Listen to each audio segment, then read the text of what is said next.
Indonesia harus takluk oleh Filipina pada laga pamungkas Piala AFF 2024. Dan hasil ini tentu Indonesia tidak lolos ke babak selanjutnya. Jalannya pertandingan sangat seru di mana pertandingan yang sangat keras disajikan oleh para pemain, baik dari Indonesia maupun Filipina. Mereka mampu bermain dengan apik dan disiplin. Berikut adalah jalannya pertandingan.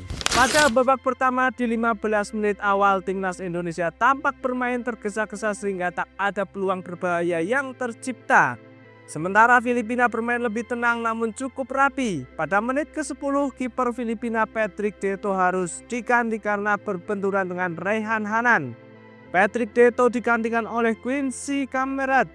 Di menit 39, aksi individu Marcelino Ferdinand di kotak penalti nyaris melahirkan gol. Sayangnya tembakan masih mengenai kaki kiper Quincy Kamerat dan bola yang bergulir membentur tiang gawang. Indonesia nyaris unggul. Sayang, di menit 42 Muhammad Ferrari diganjar kartu merah langsung usai melakukan pelanggaran kepada Amani Aguinaldo yang menempel ketat saat menanti lemparan ke dalam. Muhammad Ferrari saat itu yang terjatuh mencoba bangkit dan menyikut wajah Aguinaldo. Tak ada ampun, Ferrari di kartu merah sementara Aguinaldo di kartu kuning. Pada tambahan waktu, Arhan Fikri memiliki peluang emas namun sepakannya masih jauh melambung di atas gawang Filipina. Dan di detik akhir pertandingan, Cahya Supriyadi melakukan save yang sangat gemilang. Sundulan Sando Reyes berhasil diblok dengan sangat baik oleh Supriyadi. Babak pertama pun usai dengan skor imbang 0-0. Babak kedua dimulai, Indonesia harus berjuang dengan 10 pemain. Meskipun Indonesia harus berjuang dengan 10 pemain, nampaknya Indonesia benar-benar bermain menyerang. Terbukti Indonesia mampu menciptakan beberapa peluang lewat Marcelino Ferdinand yang sayangnya tendangannya masih menyamping dari gawang pada menit 52. Dan juga peluang dari Hoki Caraka yang masih bisa ditepis oleh kiper Filipina Quincy Kamerat pada menit 53. Hanya berserang 1 menit Indonesia mampu menciptakan peluang kepada gawang Filipina. Di sisi lain nampaknya Quincy dapat bermain dan menjaga gawang Filipina dengan sangat baik. Kesialan bagi Indonesia tidak berhenti saat kartu merah Ferrari. Pada menit ke-59 Filipina mendapatkan tendangan penalti akibat dari handball Donitri Pamungkas.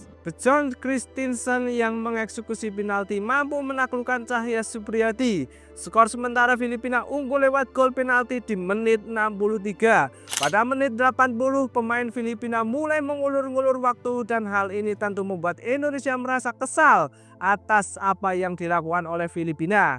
Pada menit 86 Indonesia hampir saja kebobolan yang kedua kalinya. Namun beruntung berhasil digagalkan oleh Donitri dengan menyelamatkan bola yang sudah berkurir melewati Cahya Supriyadi. Tambahan waktu ada di angka 11 menit. Ini membuka asa bagi Indonesia untuk mengejar ketertinggalan atas Filipina.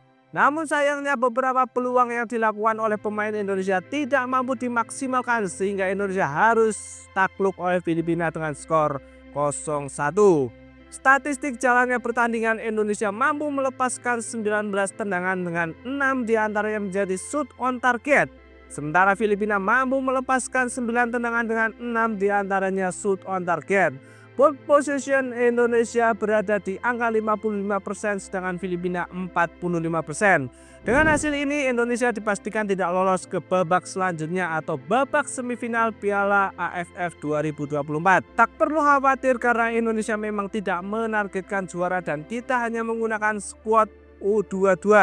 Raihan yang sangat bagus bagi skuad ini, di mana ini merupakan pemain-pemain yang baru dibilang adalah tim E-nya timnas. Karena kami simpulkan bahwa tim A adalah J.Itzes DKK, tim B adalah pemain yang sering duduk di bangku cadangan timnas, tim C adalah Makrok DKK atau pemain-pemain naturalisasi dan senior di timnas. Tim D adalah para senior dan pemain berpengalaman di Liga 1 dan ini merupakan tim E yang dimana para pemain muda yang aktif membela klubnya. Dan kami ingatkan kembali bahwasannya skuad ini bermain di AFF 2024 sebagai ajang latihan untuk Piala Asia U23 2025 mendatang. Patut kita syukuri karena Indonesia sendiri tidak menjadi juru kunci. Semoga saja dengan raihan ini Indonesia mampu memaksimalkan dan mematangkan pengalaman untuk Piala Asia U23 mendatang. So, kami merasa bangga apa yang diraih pada turnamen AFF ini dengan para pemain muda kami. Ikuti terus perkembangan timnas Indonesia dan support selalu timnas kita dengan keadaan kalah, seri, atau dengan kemenangan.